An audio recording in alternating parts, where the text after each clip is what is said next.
श्री राम समर्थ. सद्गुरू श्री ब्रह्मचैतन्य गोंदवलेकर महाराज यांचे प्रवचन 14 मार्च. प्रपंचातले आपलेपण भगवंताकडे वळवा. प्रेम हे सर्वांना उपजतच येत असते. हा माझा मुलगा, ही माझी मुलगी यांच्यावर प्रेम कसे करावे हे कोणी शिकवावे लागत नाही.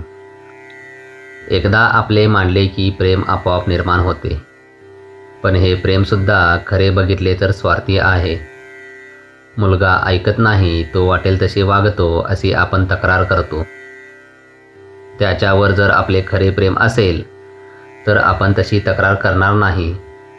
परंतु त्याच्या मागे हा माझे ऐकत नाही हा अहंकार, स्वार्थ आहे. एक गृहस्थ मला भेटले. त्यांना मी विचारले, झाले का मुलाचे लग्न? ते म्हणाले, नाही, उद्या आहे. मुलगा चांगला वागतो का असे मी विचारल्यावर ते म्हणाले, आत्ताच नाही सांगत, 6 महिन्यांनी सांगेन. स्वार्थाचे प्रेम इतके अशाश्वत आहे. मला सांगा, अशा स्वार्थाच्या प्रेमापासून सुख कसे लाभेल? प्रपंचात आपण केवळ कर्तव्य बुद्धीने वागावे.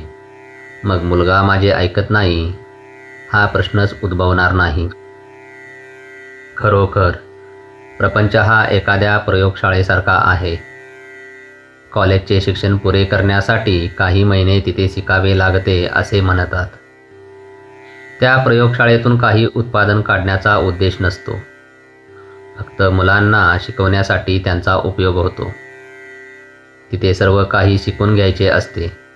ते किती उपयोगी पडेल, त्यापासून किती फायदा होईल याची अपेक्षा ठेवायची नसते. त्याप्रमाणे प्रपंच ही परमार्थाची प्रयोगशाळा समजावी. आजपर्यंतचा आपला अनुभव पाहिला तर आपण केले असे थोडेच असते. म्हणून परिस्थितीबद्दल फारशी काळजी न करता आपण आपले कर्तव्य तेवढे योग्य रीतीने करावे.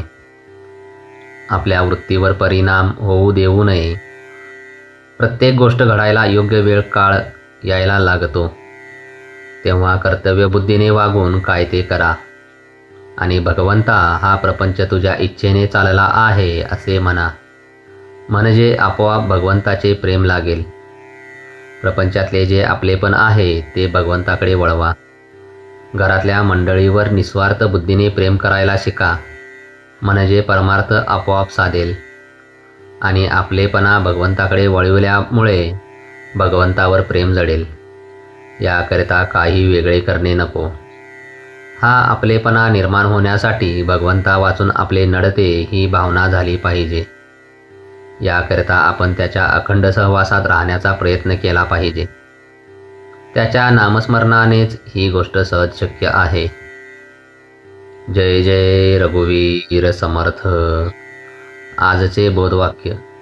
वाचलेले विसरेल, पाहिलेले विसरेल, कृती केलेली विसरेल, पण अंतःकरणात घट्ट धरलेले नाम कधी विसरायचे नाही.